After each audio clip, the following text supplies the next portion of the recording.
they asked me, what is the most significant change that someone could make to improve their health?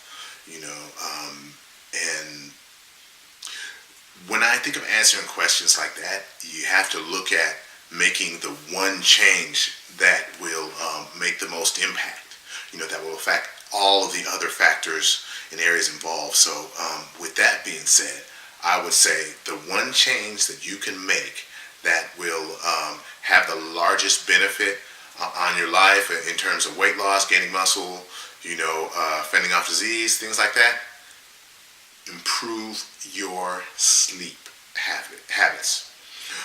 Now that could be, sleep quality, which a lot of people, if they're up and down during the night, toss, turn, whatever, that's kind of considered as waking up in terms of sleep quality, getting quality sleep. So you may go to bed at 10 and you may, wake up at 6 or 5 or whatever, and you're in bed for 7 or 8 hours, but the quality of your sleep is really low, because you toss and turn, and you never achieve that deep sleep. Okay, so just a few things about how sleep has that impact. Okay, sleep impacts your blood sugar levels. So with impact your blood sugar levels, there's a high incidence of people who take on shift work. Basically, they work at night, as opposed to during the day, and they have a higher incidence of getting diabetes.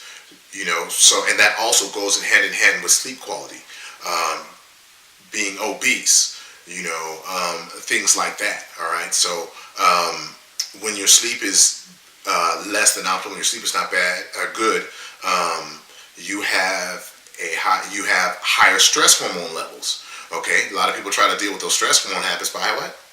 Eating. So you have more cravings for foods that you shouldn't have.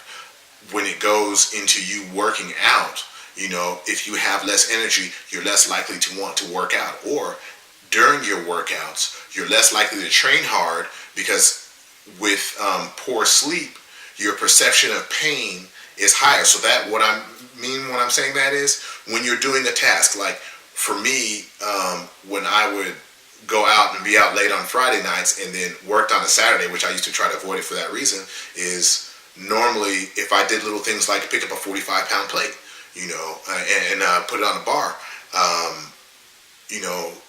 that would be considerably more painful than it normally is. So your perception of pain goes up, so if your perception of pain goes up, you're less likely to want to work hard. You have more insulin, if you're more insulin resistant or less insulin sensitive, so that means your ability to get carbohydrates, to remove them from the bloodstream using insulin, you use more insulin to do that, and you're less likely to get them to the right place. It's more likely to affect your cholesterol, and things like that. You're less likely to be able to use carbohydrates in the right way, to help you fuel your exercise, to help you keep stress under control, and things like that, and that is yet another thing that gets, that diminishes, your ability to handle that diminishes as you're not sleeping as much, or your quality of sleep goes down. Could be quantity also, but most people have bad sleep quality also. So with that, more stress hormones, higher cortisol, lower testosterone. So your ability to endure harder training diminishes, and then, like I said, if you have more stress hormones and stuff like that running around, it's think of it as like you're being wired all the time. So you're wired in some cases when you should be tired. So it may be harder, contribute to you having more sleep problems in the future. So just a few of those are the reasons why I go with sleep. I would go with sleep. You can't handle your blood sugar levels properly, so it's more likely that you get diabetes. Your stress hormones levels rise, so you're more likely to have more sleep problems and continue this vicious cycle moving forward. Okay, your testosterone is lower, and yes, women, testosterone is important for you too. Don't think that you're a woman and you don't have testosterone. You have testosterone, and it's important for you to have a healthy balance, but that goes out of whack if your sleep is out of whack. Okay? Your ability to stay on a diet becomes harder because, of course, you're going to have more cravings. Okay?